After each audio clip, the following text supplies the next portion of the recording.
hold me a short one. All right. See you later. G'day guys, how you doing? Just having a little hit, remembering the good old days, just thinking about the Kealba boys, missing you, thinking about the 10-year anniversary of probably one of the greatest moments of my life and all of our lives, I think. It was the beginning of the era, beginning of the dynasty that we said we were going to make, and missing you guys, but I want to have a little chat about about what it meant to me, and probably go back and discuss a few things that changed my life, and a few things that were quite funny, and also the actual year itself. I remember my mate Rogo busting my balls to come down to Kealba. Oh, it's the greatest club in the world, mate. You gotta, after smoking 1,000 cigarettes, it's the greatest club in the world. You gotta come down, Ramps. Come on, mate. All right, Rogues, I'll come and have a look. Come on, come over to my place. We'll have hot dogs and noodles, and I'll talk about it, right? You know, right. So I went over there, had a little chat, and went, you're right, Rogues, you know what? I'm sick to death of you. I'll come down and have a look. So I came down and have a look, and I met up with our good old mates Gordo and Tony, and met them at the pub, and I knew they were serious because they were wearing their out tracksuit pants, and you knew they were serious. And I thought, geez, I might be able to get some cash out of these blokes. I think the club started its vision in 2007. Rogo rang me out of the blue. I remember I was getting ready to go out. I was just speaking to Campbellfield, actually, who were down the track and chatting to me about coaching them. Rogo rang me and we had a quick chat. To be honest, thought nothing of it. Hung up thinking, why would anyone go coach Kealba? Kealba, to be honest, didn't have a great reputation or a great standing within the association. But the more that night went on, and then into the next day, I looked at the list and thought, there's 3 or 4 probably match winners there. Maybe, if we can add a little bit, who knows? So, what greater challenge. So we met, as Rambo said, Gordo and Tony went all out. We met at the Kealba Hotel. I think Gordo must have won something on the pokies because they offered me a drink, which was nice of them. We had a quick chat, and I said, yep, I'll play, I'll coach. But, that was an interesting time. That was the moment that changed my life, because I remember going down to the club, knowing the passion they had and the passion that we had, and a few of the blokes, Jazz and obviously Nads and all these guys that I've known for a while. I knew there was a lot of passion and a lot of skill there, so it was going to be exciting. And there's a bloke called Danny Vianney, who I was meant to know. Everyone knows Danny Vianney, never heard of him in my life. I think Rogo rang again, said, look, come back, we've got this guy called Rambo, and I'm thinking, Rambo, what the hell's a Rambo? So, this mythical creature, Rambo. So, went to the club, went to meet Rambo, and, didn't know what to expect. Was he going to turn up with his bandana, tattoos, and nice oil all over his big muscles, his big mythical creature? Turn up, it was just a little Greek guy, whose diet consisted of souvlakis, cigarettes, and ouzo and coke. And I thought, oh yeah, I've got this guy covered. Rambo's qualities, you couldn't ask for more, for better qualities in a leader. Ruthless, win at all costs, kill or be killed, follow me, don't let anyone walk all over you. You couldn't ask for better qualities in a leader, and they were very similar traits to me, and it was a blessing in disguise that we actually found someone else who could relay that message. Under his guidance and his leadership, we managed to get to the grand final. But when I turned up there, Danny had a group that was skillful, talented, and he was working hard with them, and he had something. He was making something out of this group. So it was exciting to turn up at that time. And then that year we had, when I took over, after Danny had done all that hard work, that year when I took over as coach, I'll never forget the hard work that we put in, knowing that we had the base now, we had the skill, we could bowl, we could bat. We couldn't bat more than 20 overs, but we could bat. We had the skill, and we worked really hard on our determination and working together as a unit, and as a batting unit and as a fielding unit, and we figured out that our best chance of winning the flag and becoming the dynasty that we were was to actually knuckle down and use some of that external fight, bring it internally and turn it into the Kealba tip rat way. And we did it, but the first year was painful. When we got cheated and robbed of a grand final berth, and I've never in my life been tested, my values never been tested like they were, and the values that we instilled in our club when we got called cheats, and still to this day it burns really hard, but it burnt so much that we built that dynasty. But I'll never forget standing in the middle of Burnside after losing that semi-final, being called cheats, and we looked at each other in the eye and we all just said, we were stunned, but at the same time we looked at each other and said, this is it, this is the moment. This is the moment. I remember pointing to the ground saying, this is it. Remember this, boys, this is the moment. And we all nodded and we agreed this was the moment. Well, it's awesome to be able to reminisce 10 years ago where we won our first George Luscombe Shield premiership for Kealba Green Gully. I still think it's the best achievement that we've had throughout our history, considering where we'd been. And I was only here, it was only my second year when we won the flag, but hearing the stories from Brian McMahon and Dave Rogowski in particular, who'd obviously been there pretty much through the tough times, and to know that we'd achieved that was pretty awesome. But who was to know that we'd win the next 6 out of the next 8 premierships from that day on. 10 years on, so my thoughts and memories.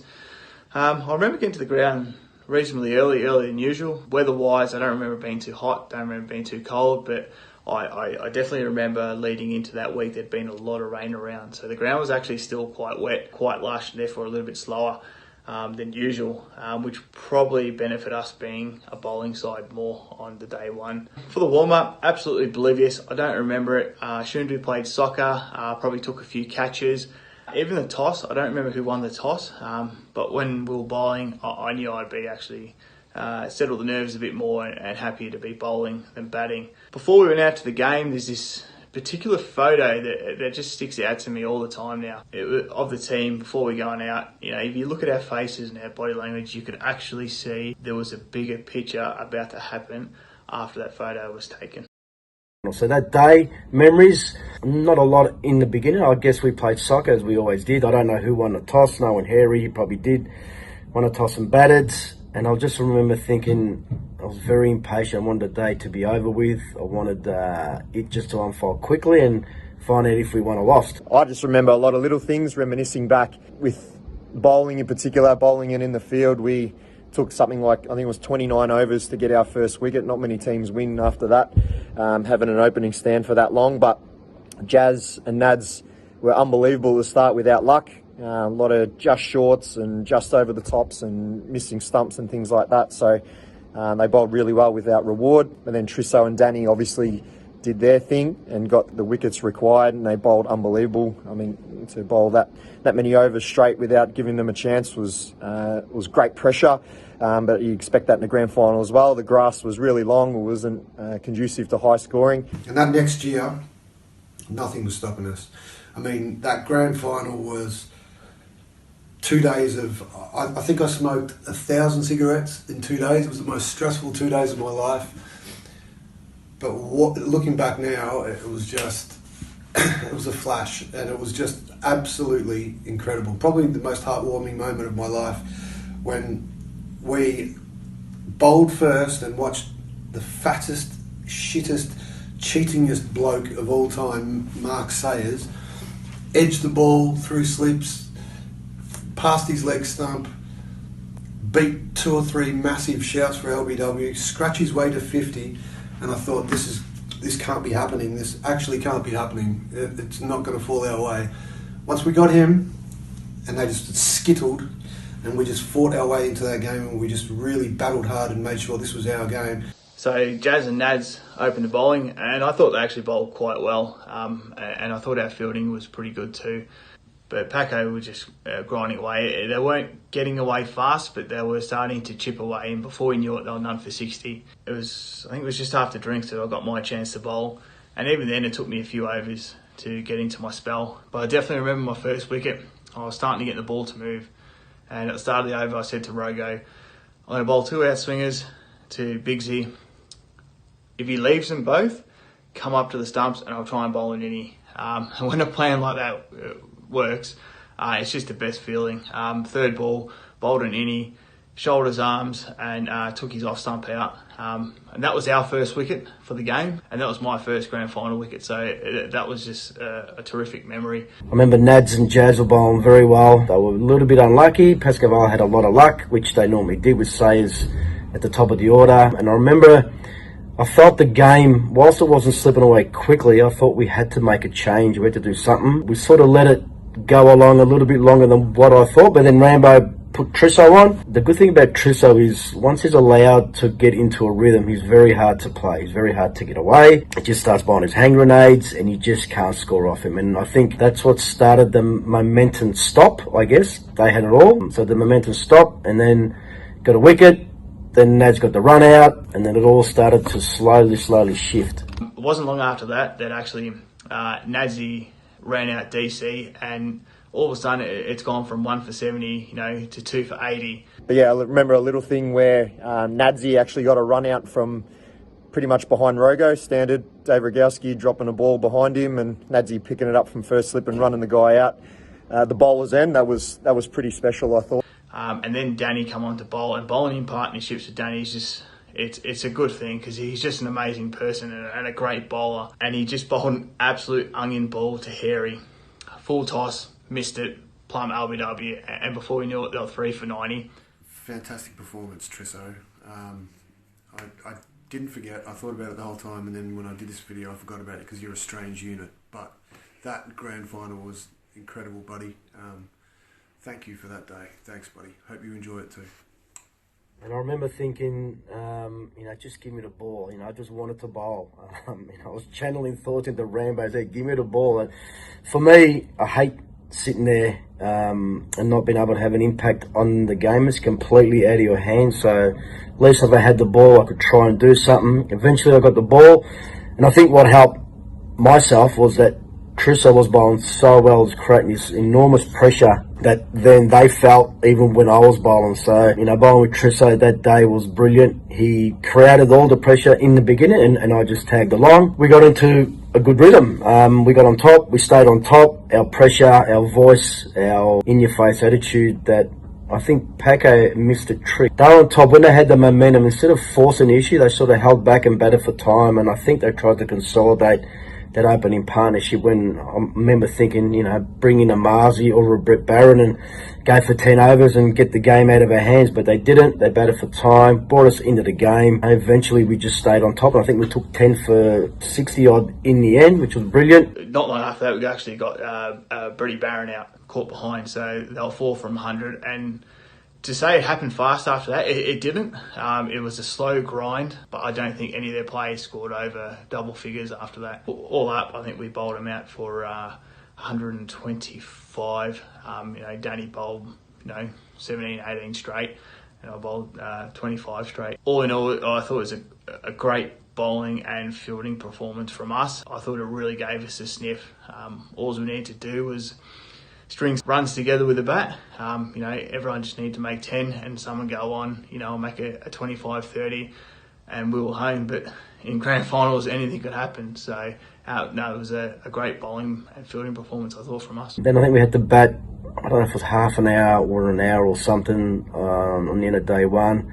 Rambo went out cheaply, which was devastating for him and for us. And then put Div in as night watchman, which showed the flexibility of our team. We can bat at 10, can bat at 9, can bat at 4, can open, can come in at 3. The beauty of our team was everyone did their bit. No one was better than anyone else. When it was your turn, you went, and when it wasn't, you waited and you encouraged, and that was the beauty of our team. So, and then with the bat, Rambo unfortunately going out overnight, but Divvy stepping up as a night watchman.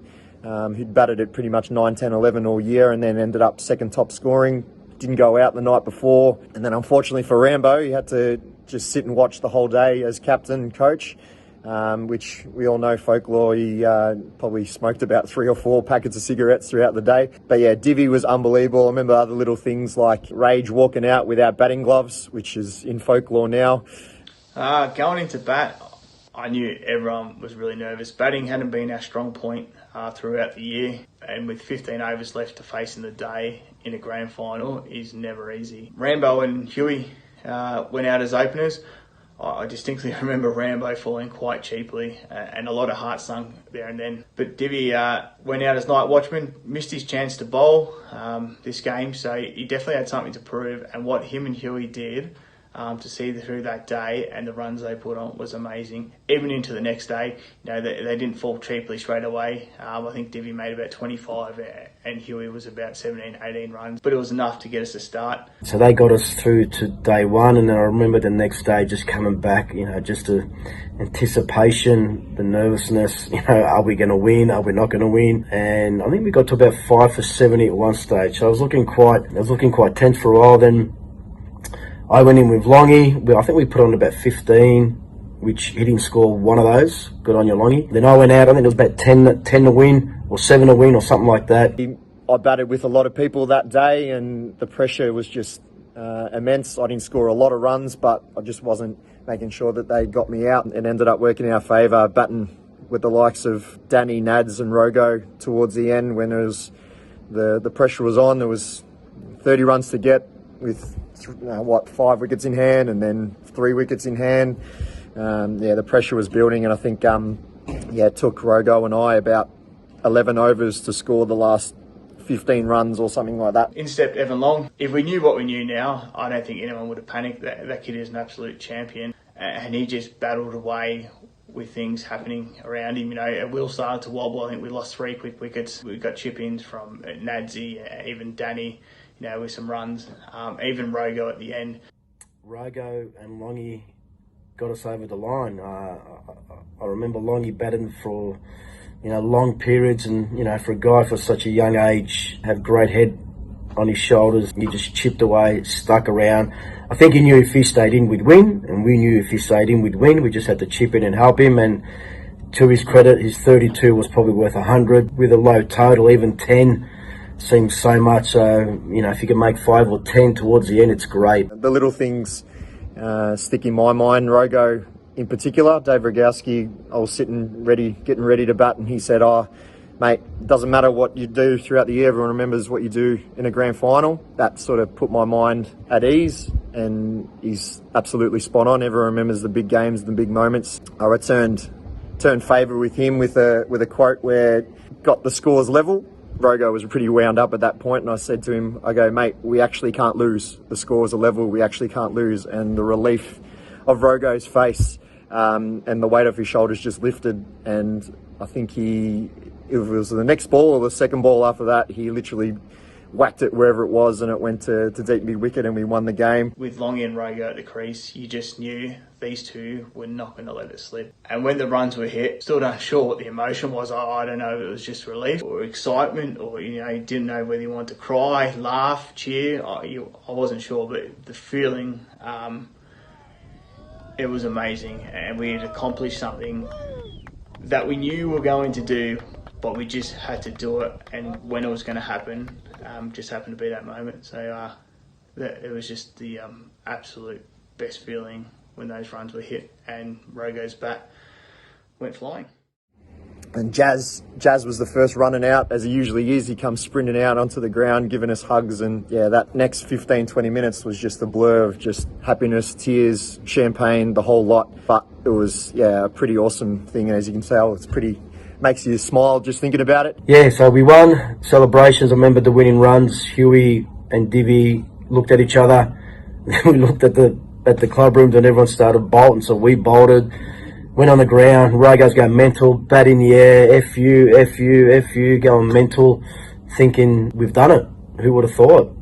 We beat the all-empowering, conquering Pascoe Vale, who won premierships everywhere, forever. The celebrations, the medal presentation, which is exciting because you know what's coming. You wait for your name to be called out, just the jubilation, get the medal, hugging, and then the celebrations after that. But one thing that also sticks in my mind is just feeling relief and just a sense of happiness, and that the stalwarts of Rogo, the Hoskins, the Jazzers, the Bloomies, Gordo, everyone who went through the hard times for all those years. Who would have thought that their plan and vision could have paid off, and not just paid off that day, but in years to come. And the other thing that sticks in my mind is I remember thinking, is this going to be enough for this group? They've tasted success. Do they lose the plot and go the other way? But one thing that's I'm very proud of is that group, us, become hungry. We got addicted. We knew how good the celebrations were afterwards, and the Premiership Cup become the drug, and we were addicted.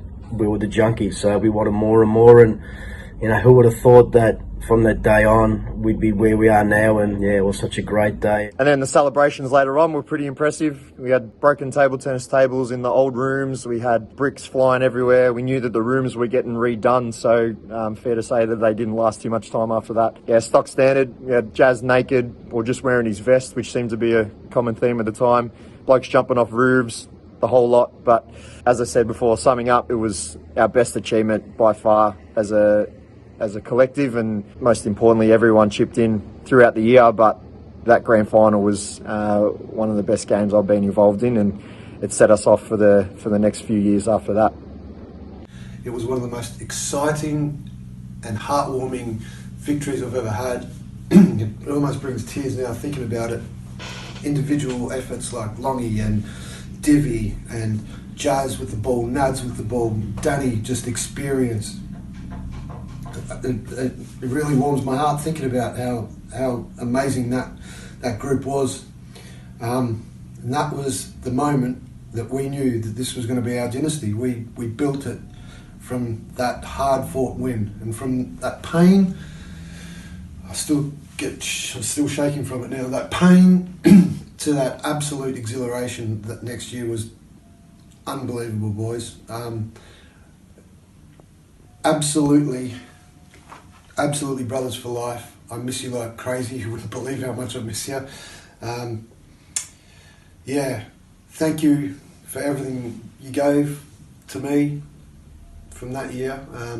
Danny, who's become one of my best mates, and Jazz and Rogo and Nads and all these guys, Longy, all my best mates, because of that year.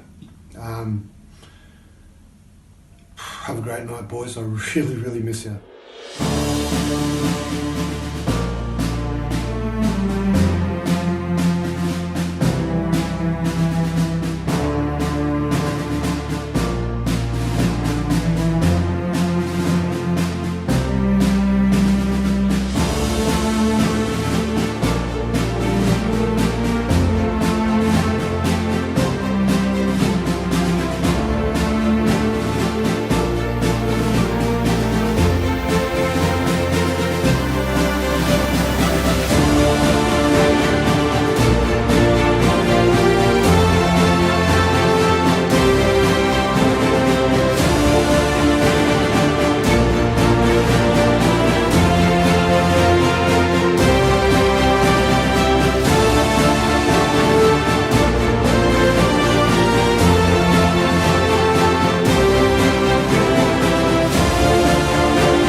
you go down, when you go down, down. Walk out the house with my swagger, hop in there with yo, I got places to go. People to see, time is precious, I look at my Cartier out of control. Just like my mind where I'm going, the women, the shorties know nothing but clothes. No stopping at my Pirelli's on, unlike my jewelry that's always on. I know the storm is coming, my pockets keep telling me it's gonna shower. Call up my homies, it's on and popping the night cause it's meant to be ours. We keep a fadeaway shot cause we ballin' this platinum Patron every hour. Lil' mama, ow, you just like the flowers. Girl, you the truth with all that goody power.